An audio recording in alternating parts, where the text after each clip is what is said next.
Selamat pagi teman-teman. Bertemu lagi dengan Ibu di materi hari ini. Seperti yang sudah Ibu sampaikan bahwa hari ini kita akan belajar tentang topik pengangguran. Topik ini sudah banyak kita jumpai dan kita temui di lingkungan sekitar. Tapi kita harus mengetahui apa saja teorinya. Mari kita langsung masuk saja ke dalam pembahasan. Topik yang akan dibahas pada diskusi atau pembahasan video kali ini adalah yang pertama tentang pengertian pengangguran. Kemudian yang kedua ada jenis-jenis penganggurannya itu ada apa saja. Untuk pengertian penganggurannya sendiri, mari kita bahas.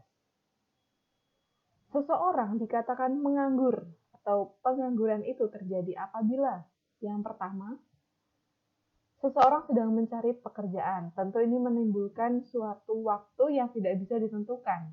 Ini juga menimbulkan pengangguran. Kemudian yang kedua, sedang mempersiapkan suatu usaha baru. Atau bisa jadi seseorang menganggur karena sudah diterima bekerja atau sudah mempunyai pekerjaan tetapi belum bekerja. Mungkin ini disebabkan oleh faktor-faktor lain seperti misalnya kecelakaan dan lain sebagainya yang tidak mungkin membuat seseorang itu bekerja. Kemudian, kita kembali lagi.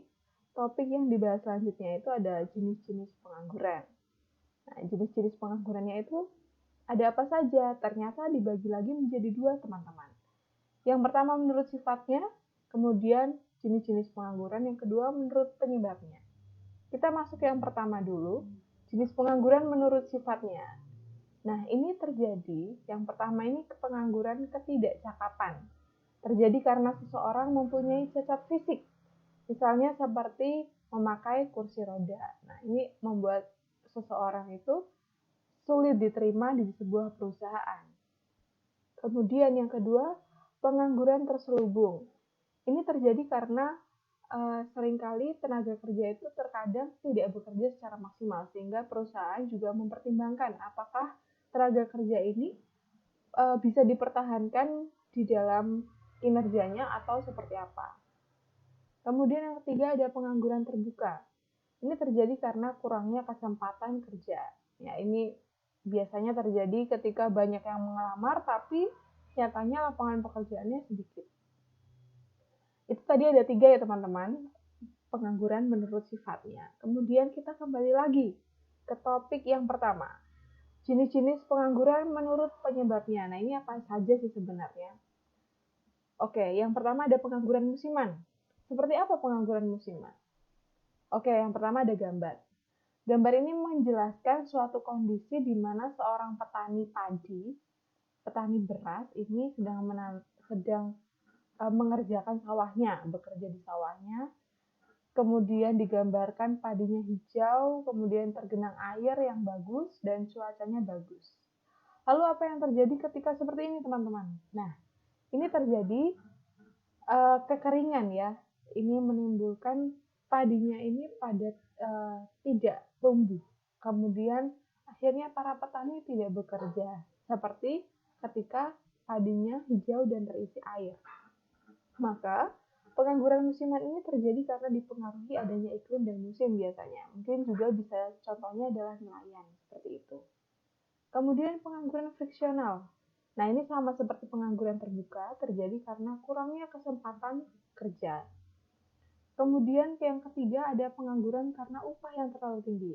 Nah, teman-teman seringkali kita ketika bekerja, mendaftar pekerjaan, itu kita mengharapkan upah yang tinggi. Pasti itu semua orang seperti itu. Nah, tapi itu menjadi pertimbangan sebuah perusahaan untuk menentukan apakah ia mampu menggaji tenaga kerjanya dengan upah yang sedemikian. Nah, sehingga ini juga menimbulkan adanya pengangguran. Kemudian yang keempat, pengangguran struktural. Ini seperti apa sebenarnya struktural? Dikatakan terjadi karena adanya perubahan struktur kehidupan. Seperti apa contohnya? Oke, di sini ada gambar sebuah perkebunan teh. Nah, di sini tehnya hijau-hijau, mengkilat, kemudian di bawah kaki gunung dan terlihat ada beberapa orang di dalamnya. Kemudian ternyata semakin berkembangnya zaman, perkebunan yang luas tersebut akhirnya dialihfungsikan menjadi sektor industri. Nah, ini juga menimbulkan adanya pengangguran yang struktural, di mana mengubah struktur kehidupan dari agraris ke sektor industri. Kemudian yang kelima ada pengangguran voluntary. Nah, ini secara sukarela nih seseorang tidak mau bekerja karena alasannya sudah merasa cukup kaya atau memiliki harta yang melimpah sehingga tidak perlu untuk bekerja lagi. Kemudian yang keenam ada pengangguran teknologi. Nah, sesuai dengan namanya, teknologi. Tapi kita lihat gambar bersama. Di sini ada petani padi yang sedang bergotong royong memanen padi. Nah, mereka semua dengan giatnya bekerja dan memanen padi untuk menghasilkan keuntungan. Lalu apa yang terjadi ketika seperti ini? Nah, ini mesin dikendarai oleh satu orang, tapi padinya terkikis semua atau tercabut semua dan terpanen dengan sendirinya oleh mesin. Maka pengangguran teknologi ini terjadi adanya pergantian tenaga manusia dengan tenaga mesin. Kemudian yang ketujuh, ini pengangguran yang terakhir ya teman-teman, ini pengangguran potensial.